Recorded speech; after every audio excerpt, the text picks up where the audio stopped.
आप देखेंगे कांग्रेस के तमाम नेतागण और खासकर भूपेश बघेल जी हमेशा सनातनी विरोधी बात करते हैं। हिंदू सनातनियों के आस्था पे ठेस पहुंचे ऐसी वो टिप्पणियां करते हैं, बयान देते हैं और वो उसी को अपनी राजनीति समझते हैं। और भूपेश बघेल जी मीडियाबाजी कर रहे हैं कि धीरेन्द्र शास्त्री ढोंगी है, छोटा उम्र का है, मेरे बच्चे से 10 साल छोटा है। ये कोई बात होती है? भूपेश बघेल जी जब भी भिलाई की इन सड़कों से बाहर जाएंगे, युवा मोर्चा भिलाई उनको काला झंडा दिखाएगा। जब जब वो भिलाई से पार जाएंगे तब तक भिलाई के युवा मोर्चा उनको काला झंडा दिला के विरोध करेगा। कांग्रेस की परंपरा बन गई है कि वो साधु संतों का अपमान करेंगे, सनातन का अपमान करेंगे। ये संगति का असर है कि वो कांग्रेस पार्टी से आते हैं, जिस कांग्रेस पार्टी ने सदैव साधु संतों और सनातन का अपमान किया। क्या है, देखिए, किसी भी व्यक्ति को सनातन धर्म का यदि आप सम्मान नहीं कर सकते तो आपको अपमान करने का भी अधिकार नहीं है। विरोध नहीं करता, कभी अत्याचार नहीं करता, सबकी रक्षा सुरक्षा का काम करता है। ऐसे सनातन धर्म को गाली देने का यदि कोई काम करेगा तो देश का हिंदू, देश का सनातनी कभी बर्दाश्त नहीं करेगा।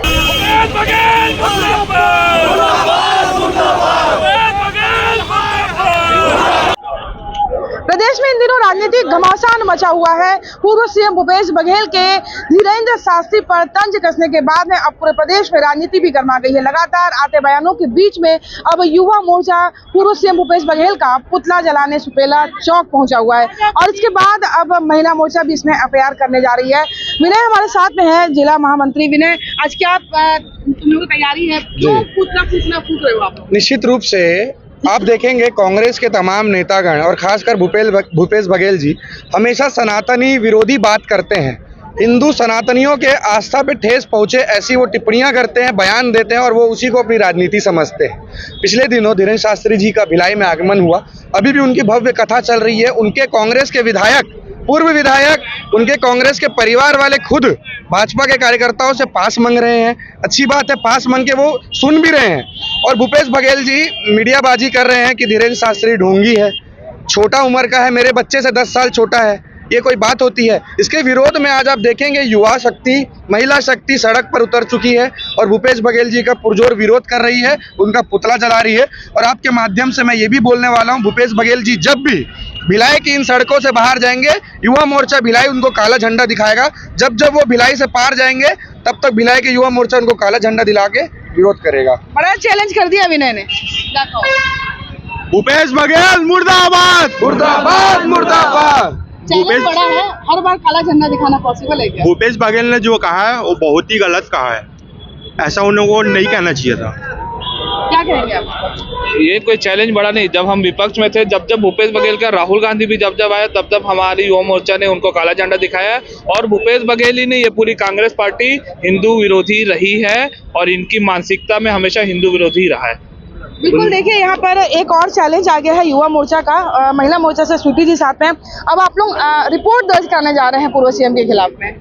अभी युवा मोर्चा भिलाई जिला द्वारा अभी भूपेश बघेल का पुतला दहन का कार्यक्रम है, वो सब यहीं तक सीमित नहीं है। उसके बाद महिला मोर्चा, उन्होंने मोर्चा संभाल लिया है फिर से, और अभी हम लोग सुपेला थाने जाने वाले हैं यहाँ से सीधा, और उनके खिलाफ बीएनएस की जो धारा है 299, जो पहले INS 295 एक जो IPC था, उसके तहत हम लोग, ये जो जुर्म है ये कोई छोटी मोटी बात नहीं है, क्योंकि ये हम सनातनी हैं और हमारी भावनाओं को जिस तरीके से ठेस पहुंचा है, उन्होंने जानबूझकर ये और बहुत ही दुर्भावनापूर्ण ये बात कही है। तो भाजपा का एजेंट भी बताया है धीरेन्द्र शास्त्री जी को, प्रदीप मिश्रा जी को, जो भी कथावाचक आते हैं जहां पर बिल्कुल हिंदू और सनातन की बात होती है, उन्हें भाजपा का एजेंट बता दिया था। वोट की राजनीति हो रही है कथा के माध्यम से।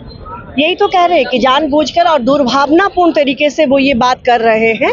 और जैसे भी भाई ने कहा कि ये कांग्रेस की दूषित मानसिकता है, बहुत ही संकीर्ण मानसिकता है, और एजेंट तो वो बोलेंगे, क्योंकि जहाँ पे धर्म की बात हो, सनातनी की बात हो, और जहाँ पे देश की बात हो, तो उनको तो हम लोग एजेंट, उनको तो ये सारे एजेंट ही लगने वाले हैं।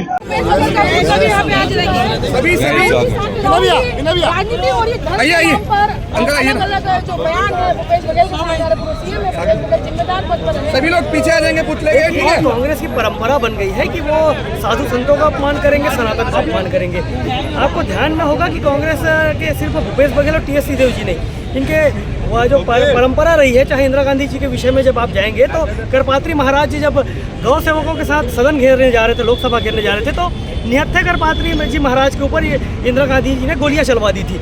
ये राम जी के ऊपर प्रश्न चिन्ह खड़े करते हैं, ये राम सेतु के ऊपर प्रश्न चिन्ह खड़ा करते हैं। तो ये सदैव इनकी परंपरा रही है कि ये मुगल के साथी हैं और कहीं ना कहीं मुगल का पक्ष लेते हैं। आप देखिए टी.एस. सिंहदेव जी का जो बयान है, उन्होंने कहा कि मैं एमए इतिहास का विद्यार्थी था और उनमें कहीं पर भी ये नहीं लिखा, कहीं पर भी मैंने पढ़ा नहीं कि मुगलों ने हिंदू के ऊपर अत्याचार किया। तो मैं आपको बता दूं, या तो उनको फिर से पढ़ाना चाहिए या उनकी ये जो भाषा है ये संगति का असर है कि वो कांग्रेस पार्टी से आते हैं, जिस कांग्रेस पार्टी ने सदैव साधु संतों और सनातन का अपमान किया। भूपेश बघेल जी एक जिम्मेदार पद में रहे, पूर्व मुख्यमंत्री रहे, लगातार उनके द्वारा सनातन के ऊपर इस प्रकार से प्रश्न चिन्ह खड़ा करना, साधु संतों के ऊपर बयानबाजी करना, ये अपने आप में दुर्भाग्यपूर्ण है। उसकी युवा मोर्चा पूरी निंदा करता है। और मैं आपको बता दूं, जिस प्रकार से कांग्रेस की पार्टी सनातन और साधु संतों की विरोधी होती जा रही है, निसंदेह जिस प्रकार से ये पीछे जाते जा रहे हैं, ये उसका असर है। क्योंकि अब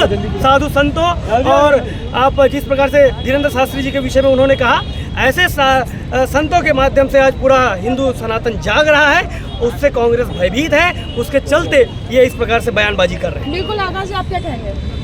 ये हमारा दुर्भाग्य है कि भूपेश बघेल जी हमारे क्षेत्र के विधायक बन गए हैं और ऐसे लोग जो सनातन का विरोध कर रहे हैं। इसलिए आज भिलाई की पावन धरा को शुद्ध करना चाह रहे हैं, उनको पुतला जला करके ये युवा अपना आक्रोश दिखाना चाह रहे हैं और उनको संकेत देना चाह रहे हैं कि आप अगर यही गतिविधि रखेंगे तो आने वाला समय आपके लिए बहुत घातक बनेगा। विशाल क्या कहेंगे? कांग्रेस शुरुआत से ही हिंदू विरोधी रहा है और ये कोई नई बात नहीं है कि भूपेश बघेल जी या टी.एस. सिंहदेव जी ने हिंदू विरोधी बातें रखी है। सनातनी धर्म के खिलाफ इन्होंने जो शब्द कहा है उसके लिए उनको माफ़ी मांगनी चाहिए और युवा मोर्चा इसलिए आज मैदान में उनका पुतला जला। बिल्कुल, युवा मोर्चा मैदान में है। पुतला दहन का कार्यक्रम यहाँ पर हो चुका है। विजय भैया साथ में, विजय भैया पुतला जलाया जा रहा है, क्या प्रतिक्रिया आपकी? क्या है, देखिए, किसी भी व्यक्ति को सनातन धर्म का यदि आप सम्मान नहीं कर सकते तो आपको अपमान करने का भी अधिकार नहीं है। कांग्रेस के एक बहुत बड़े नेता भूपेश बघेल ने जिस प्रकार से सनातन धर्म का और हमारे बाबा बागेश्वर धाम के श्री धीरेन्द्र शास्त्री जी का जिस प्रकार से अपमान किया है, ये असहनीय है। ये किसी भी रूप में बर्दाश्त नहीं किया जाता और एक कांग्रेस की संस्कृति रही है कि वो हमेशा सनातन धर्म का अपमान किया, वह चाहे वो राहुल गांधी हो, सोनिया गांधी हो या उनके जितने भी सहयोगी, तमिलनाडु के मुख्यमंत्री स्टालिन, उनका सुपुत्र, ये सारे मिलकर के सनातन धर्म का किस प्रकार से अपमान हो।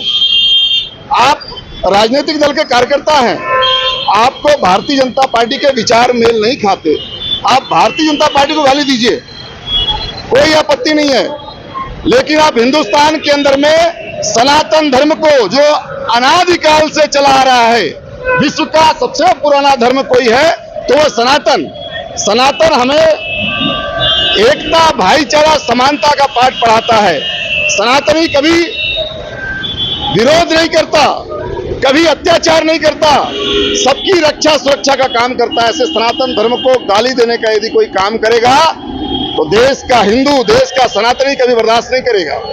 और आज हमारे युवा मोर्चा के द्वारा, भारतीय जनता पार्टी युवा मोर्चा के द्वारा भूपेश बघेल का सांकेतिक रूप से पुतला दहन किया गया है।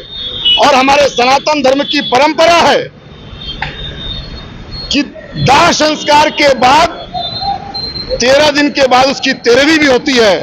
और ये भूपेश बघेल ना भूलें कि दाह संस्कार के बाद यदि आपने सनातन धर्म का अपमान चालू रखा तो आपकी 13वीं भी की जाएगी सांकेतिक रूप से। बड़ी बात कह दी आपने, 13वीं भी की जाएगी इनकी।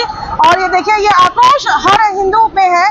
पार्टी राजनीतिक विचार मतभेद होते रहते हैं, लेकिन जब सनातन या धर्म के विशेष पर जब बात आती है तब आक्रोश तो बिल्कुल फूट कर सामने आता है। तो देखिए, ये अब बात कहाँ तक जाती, क्योंकि जब बात निकली है तो दूर तक जाएगी और ये बात कहाँ तक पहुँचती ये भी हम देखेंगे। कोमल धनेसर, IBC 24 भिलाई।